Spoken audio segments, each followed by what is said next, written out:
bismillaahi raxmaani raxiim soo dhawaada saaxiibayaal daawadayaal meel kastoo aad joogtaan ku soo dhawaada barnaamijka falanqaynta caalamka qaybtan waxaan kugula wadaagi doonaa macluumaadka ku saabsan madaxweyne Trump iyo sida uu kaga badbaaday weerarka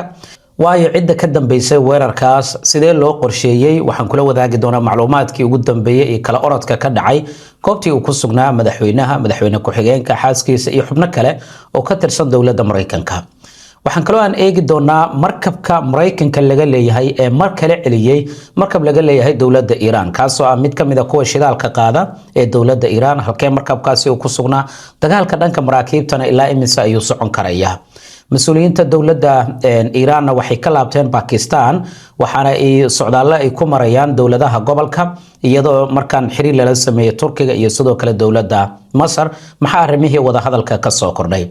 warbixin kalena waan kula wadaagi doonaa 8 arrin hadii Israa'iil ay u suura gasho way guuleysatay waxaana ay ku guuleysatay inay dib u qaabayso bariga dhexe maxay yihiin marka 8daasi arrin caqabado noocee ah ayaa hor yaala Turkigana dagaal ma ku qaadi karaya Israa'iil iyadoo hub aanan la adeegsan waa maxay 5 ilaa 4 arrin ee Turkiga cadaadis uu ku saari karaya Israa'iil si gabi ahaan looga hortago hadafka ra'iisul wasaare Netanyahu haddii Sacuudiga aad ku sugan tahay ama aad u socotid oo aadan haysan fiisaha xajka fadlan ha isku dayin inaad xajiso wasaaradda arrimaha gudaha ee dowladda Sacuudiga mar kale waxay ku celisay in ganaax lacageed oo gaaraya 100,000 oo riyaal la dul dhigi doono qof kasta oo aanan haysan fiisaha xajka ama ogolaanshahan ka haysan dowladda inuu xajiyo sanadkan marka waxa la yiri 100,000 ee riyaal waxay u dhigantaa taqriiban adigu ku dhawaadaan iraahday 26,666 dollar ayaa lagu ganaaxaya qofka wali waxa la yiri lacagta inta kuma ekaan doontee way kala sareyn doontaa hadba qofka eedeynta ama dambiga loo qabsado ayayna ku xirantaa marka fadlan sida daraadeed marka magaalada Maka isku dayin inaad gasho adiga oo xajinaya hadii aadan haysan fiisaha xajka sidoo kalena ogolaansho aadan ka haysan wasaaradda arrimaha gudaha ee dowladda Sacuudiga intaasi waa iga wargelin iyo warbixintan yani sida aan loo dhayalsan karin oo dowladda Sacuudiga mar kale ay ku celisay aan markaan eegno xalay iyo wixii ka dhacay magaalada Washington oo dalka Mareykanka madaxweynaha dalka Mareykanka ayaa xalay wuxuu isugu yeeray wariyaasha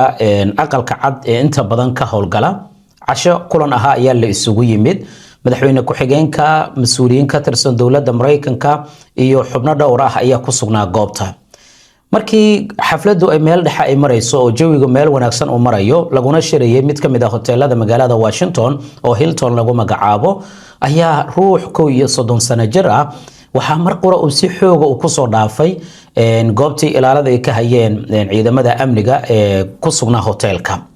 markii uu si xoog ah ku soo dhaafay goobta marka waxa la arkay isagoo tooganaya qaar kamid ah ciidanka goobta ku sugnaa kadibna wuxuu isku dayay inuu gudaha u sii dhaqaaqo ninkan waxa la sheegay inuu watay aalada tooreyda loo yaqaan bistoolad iyo sidoo kale qori waxaana la sheegay inuu ka soo jeedo gobolka California oo dalka Mareykanka madaxweyne Trump durbadiiba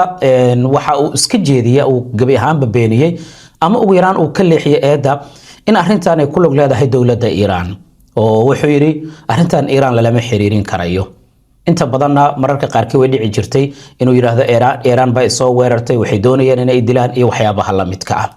laakiin waxa la sheegay ninkan markii dambe in gacanta lagu dhigay ciidamada amaankana baaritaano ay sameynayaan madaxweyne Trump wuxuu yiri baaritaan dheeraad ah ayaa la sameynayaa xaaladdu way wanaagsan tahay cid waxyeello ay soo gaartayna ma jirto laakiin waxa la arkayay iyadoo madaxweynaha iyo madaxweyne ku-xigeenka si awooda kursiga looga soo kicinayo gabi ahaan baan lala cararayo si aanay waxyeello aysan u soo gaarin waxa la isweydiiyay yaa sheekadaani ka dambeeya warbaahinta Mareykanka iyo madaxweyne Trump durbadiiba waxay yiraahdeen ninkan 30 sano jirka ah ee doonaya inuu weerarkaani fuliyo nin maskaxda looga jiro ayuu ahaa markii la ogaaday inuu yahay nin u dhashay dalka Mareykanka kuna soo barbaaray gobolka California oo dalka Mareykanka ah waxay yiraahdeen ninkan maskixiin xogaa oo iska yara xanuunsanaa dad baan arkay marka dhaaya haduu ninkan ahaan lahaa ruux Afrikaan waxa la ilaa soo galooti madow aan soo dhaweynay ayaa dhibkan ka dambeeyay hadii muslim uu ahaan lahaana hada shabadii ayaa lagu dhajin lahaa baa marka adigu maxay kula tahay waa markii labaad oo madaxweyne Trump uu tan oo kale uu la kulmayo September 2024 xilli uu ku sugnaa gobolka Florida oo dalka Mareykanka ah ayaa sidaan oo kale waxa la sheegay in la isku dayay madaxweynaha in la soo weeraro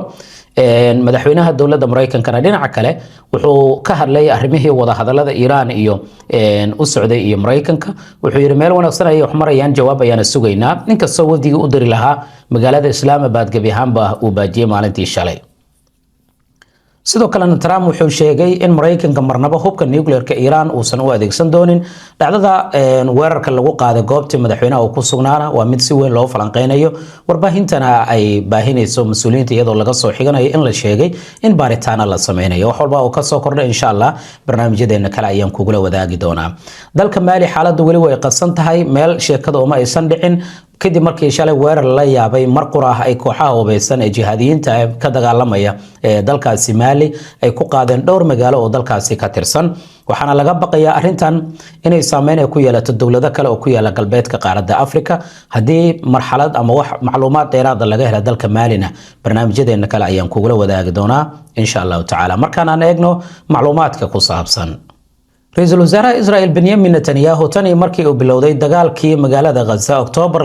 2023 wuxuu marar badan ku celiyay in isbedel weyn uu ku sameyn doono qariirada bariga dhexe xilligaasi dad badan waxay su'aal geliyeen muxuu ula jeedaa Ra'iisul Wasaaraha waxa la ogaaday qorshaha isbalaarinta iyo sidoo kale qorshaha Israa'iisha weyn in waqtigii la dhaqangelin lahaa dhanka Netanyahu la gaaray waxaana taasi ay keentay in dhowr jeer goobood weerar uu ku qaado waxa aad loo falanqeeyay marka suuragalnimada Netanyahu inuu qorshahaasi uu ka dhabeyn karayo iyo in kale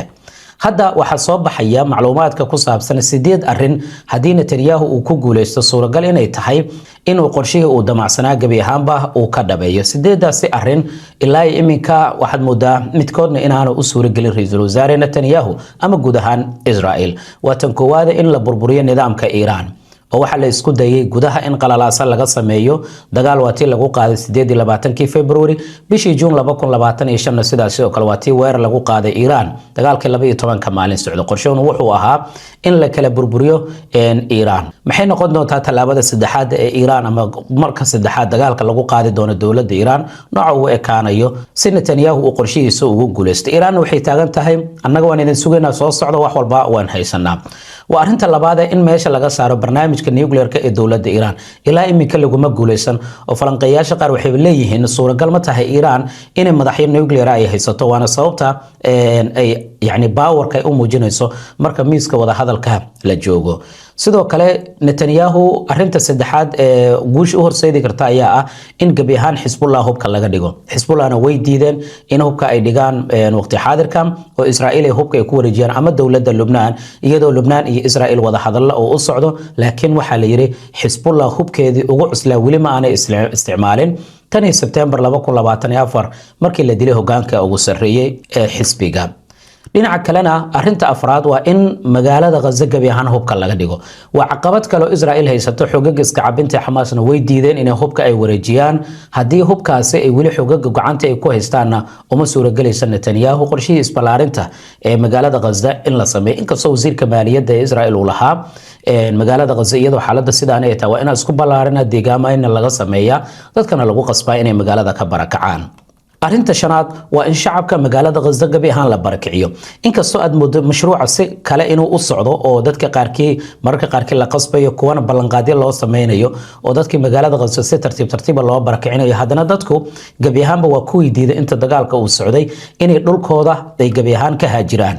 deegaamada kale ee daanta galbeed mararka qaarkii waxa ka dhacaya dhibaatooyin iyadoo dadka shacabka ah lagu qasbayo in guryahooda laga barakiciyo arinta lixaad ee Ra'iisul Wasaare Netanyahu uu doonayay si uu bariga dhexe u bedelo waa in dalalka Carabta iyo shacabka muslimiinta laga dhaadhiciyo inay isqaadan karaan Israa'iil iyo sidoo kale dawladaha Islaamka dadka shacabka ah marka la joogo qaar kamid ah dawladaha Carabtu marnaba ma ogola qorshahan inkastoo qaar kamid ah madaxda dawladaha Carabta ay heshiis la galeen Israa'iil heshiiskii Abraham Accord haddana shacabka way adag tahay intaas ay aqbalaan Sacuudiga iyo dawlado kale way diidan yihiin arinta toddobaad waa in qatarta Xuutiyiinta dalka Yemen la joojiyo Xuutiyiinta Yemen waa awood kale oo Israa'iil ay maara ay u laadahay arinta sideedaadna waa in daanta galbeed si buuxda loo xakameeyo inkastoo daanta galbeed meelo badan oo kamid ah ay Israa'iil ay dhulkii la wareegtay dadkii shacabka ahana culays xooggan ay la kulmayaan haddana way ku adkaatay gebi ahaanba daanta galbeed inay xakameeyaan. haddii arrimahaas oo idin la gaaro, markaas ayaa la dhihi karaya Israel waxay badashay bariga dhexe, laakiin hadda waxaa soconaya dagaalo furan oo aanan ilaa iminka xal loo helin. arrimahan oo idil ujeedada Israa'iil ay ka leedahay maxay tahay? waa inay isballaarin ay sameeyaan deegaano badan ay qabsadaan, qorshe Israa'iisha weyn la dhaqan geliyaa. qaar ka mid ah dadka Carabta iyo mas'uuliyiinta Carabtana waxay arrintan uga soo horjeedaan in dowladaha qaar ay saameyn ku yeelan doonto qorshaha Israa'iisha weyn oo dhulkooda la doonayo ilaa Masar, ilaa Sacuudiga, ilaa mararka qaarkii Turkiga ayaa la iclaamiyaa. sidaa daraadeed, marka Iiraan laga yimaado, Israa'iil waxay aad isu hayaan dowladda Turkiga. waxaana la isweydiinayaa suuragal ma tahay Turkiga waqti xaadirkan in cadaadis uu saaro Israa'iil ka hor inta aan rasaasta ama hubka la isla aadin. waana maxay 5 ilaa 4 wado ee Turkiga u furan waqti xaadirkan oo Israa'iil uu ku cadaadin karayo ka hor inta aanan qoriga xabadiisa la ridin. arrinta koowaad waa xakameynta qolqolka shidaalka Azeri ama Azerbaijan ka yimaada ee dhexmara dalka Turkiga. waana mid ka mid ah cadaadiska ugu weyn ee Turkiga uu saari karayo Israa'iil, isagoo aanan hub u adeegsan dhuunta shidaal ee la yiraahdo BTC oo ka soo dhaqaaqda magaalada Baku, dhexmarta Tbilisi, isla markaana gaarta magaalada dekada leh ee dalka Turkiga ee Ceyhan lagu magacaabo, halkaas oo saliidda ka timaada Azerbaijan Israa'iil loo gudbiyo. haddii markaa gabi ahaan dhuuntaasi laga joojiyo, waa cadaadiska ugu weyn ee Israa'iil ay la kulmayso. inkastoo suuragal ay tahay bedel kale oo shidaal inay hesho, haddana mid ka mid ah xarumaha ama dhuumaha ugu muhiimsan ayaa lagu tilmaamaa oo Turkiga gabi ahaanba uu ka jari karayo Israa'iil si cadaadis u saaro. arrinta labaad ee uu ku cadaadin karayo waa inuu hawada guud ahaan uu ka xirta sidii hore u dhacday. sababtoo ah Israa'iil mararka qaarkii marka ay duulimaadyada rayidka iyo kuwa ciidankaba ay doonayaan inay ka gudbaan ama ay u gudbaan Ruushka iyo meelo badan oo kamid ah wadamada qaaradda Yurub, inkastoo biyaha Mediterranean-ka iyo Greek ay isticmaali karayaan hawadooda, haddana Turkiga mararka qaarkii waxaa mara diyaaradaha ugu badan ee rayidka ah. cadaadiska ganacsi waa arrinta saddexaad ee Turkiga uu ku cadaadin karayo Israa'iil. cadaadiska dhanka diblomaasiyadda iyo sharciga iyo isbahaysi cusub oo gobolka ah. hadda waxaad moodaa tallaabada isbahaysiga cusub ee gobolka Turkiga ah inuu xoogga saarayo si uu Israa'iil u cadaadiyo. waana isbahaysiga ay qaybta ka yihiin Masar, Pakistan, Sacuudiga, qaar ka mid ah dalalka qaaradda Afrika iyo sidoo kale Aasiya, iyadoo ujeedadu ay tahay in isbahaysi sunna la sameeyo kaasoo Israa'iil ay si weyn ay kaga baqanayso. waana midka hadda keenay in Israa'iil dhankooda isbahaysi ay sameeyaan oo Qubris iyo Greek iyo Israa'iil ay sameystaan isbahaysi kaasoo iyagana doonayaan ama ay doonayaan inay Turkiga ay ku cadaadiyaan. sidaa daraadeed, intaas waa cadaadiska Turkiga uu saari karay ka hor intaan dagaal la isla aadin si uu Israa'iil u xakameeyo ama uu kaga guuleysto. arrinta ugu muhiimsanna waa hubka la isticmaali karo. waa noocyada kala duwan ee gantaalada balastiga, diyaaradaha droniska, doomaha dheereeya, diyaaradaha Turkiga, dhammaan hubkaas oo ciidamadiisa cirka, badda iyo dhulka ay adeegsanayaanna waa hub Turkiga isaga uu gacantiisa uu ku soo saaray, ayna adag tahay in laga xakameeyo mararka qaarkii inuu adeegsado dagaalka dhanaca Israa'iil. marka laga yimaado dhowr diyaaradood oo Mareykanka uu ka soo iibsaday. adigu maxay kula tahay? qaybta hoos aragtidaada ku reeb. ma Turkiga ayaa cadaadiskiisa ku guuleysan doona, mise Israa'iil ayaa qorsheeda si tartiib u fulin doonta oo guuleysanaysa? aad baad u mahadsan tahay. like san muuqaalka la wadaag saaxiibadaada. ciidamada dowladda Mareykanka ayaa ku dhawaaqay inay qabteen markab ay sheegeen in cunaqabatayn ay saaran tahay oo laga leeyahay dalka Iiraan, kaas oo la sheegay inuu ka shaqeynayo biyaha badda Carabta, isla markaana lagu amray inuu dib ugu laabto dekedaha dalkaasi Iiraan. war-saxaafadeed ka soo baxay militariga Mareykanka ayaa lagu sheegay in markabkaas